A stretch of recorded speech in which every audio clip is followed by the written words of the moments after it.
ഒളവിലം തൃക്കണ്ണാപുരം ശ്രീകൃഷ്ണ ക്ഷേത്രം കൊടിയേറ്റ മഹോത്സവവും പ്രതിഷ്ഠാ ദിനവും ഏപ്രിൽ 24 മുതൽ മെയ് 1 വരെ നടക്കും. 8 ദിവസങ്ങളായി നടത്തുന്ന ഉത്സവ ചടങ്ങുകൾക്ക് തന്ത്രി വാര്യർ ബ്രഹ്മശ്രീ തെക്കിനിയടത്ത് തറണനെല്ലൂർ പത്മനാഭനുണ്ണി നമ്പൂതിരിപ്പാട് മുഖ്യ കാർമ്മിത്വം വഹിക്കുമെന്ന് ഭാരവാഹികൾ തലശ്ശേരിയിൽ വാർത്താ സമ്മേളനത്തിൽ അറിയിച്ചു. ഉത്സവം പൂർവാധികം ഐശ്വര്യത്തോടെ നടത്താനും ഭക്തരെ വരവേൽക്കാനുമുള്ള ഒരുക്കങ്ങൾ പൂർത്തിയായതായി ക്ഷേത്ര കമ്മിറ്റിയുടെയും ഉത്സവാഘോഷ കമ്മിറ്റിയുടെയും ഭാരവാഹികൾ വാർത്താ സമ്മേളനത്തിൽ അറിയിച്ചു. ഉത്സവത്തിന്റെ രണ്ടാം നാളായ വെള്ളിയാഴ്ച രാവിലെ 10 മുതൽ ഉച്ചയ്ക്ക് 2 വരെ സൗജന്യ മെഡിക്കൽ ക്യാമ്പ് ഒരുക്കുന്നുണ്ട്.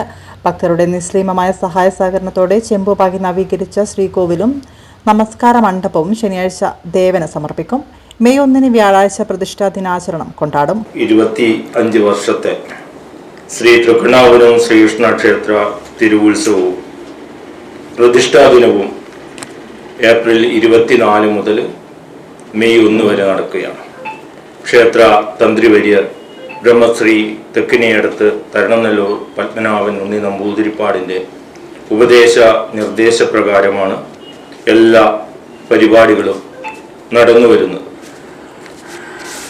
കൊച്ചു ഗുരുവായൂർ എന്നറിയപ്പെടുന്ന ഒളവിലം ശ്രീ തൃക്കണ്ണാപുരം ശ്രീകൃഷ്ണ ക്ഷേത്രത്തിൽ സർവശക്തനായ ശ്രീകൃഷ്ണ ഭഗവാന്റെ കൃപാകടാക്ഷത്താൽ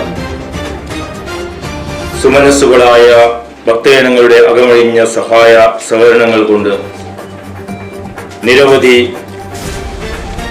നിർമ്മാണ പ്രവർത്തനങ്ങളും ഇതുവരെയായി നടന്നു കഴിഞ്ഞിട്ടുണ്ട്. Pavithran Kuloth, Radhakrishnan Kuniyil, K Anilkumar, K P Rijoy, P V Rajendran, M Kunhiyanandan, C Sakthinathan, K K Jyothikumar, K Vinod Kumar എന്നിവർ വാർത്താ സമ്മേളനത്തിൽ സംബന്ധിച്ചു.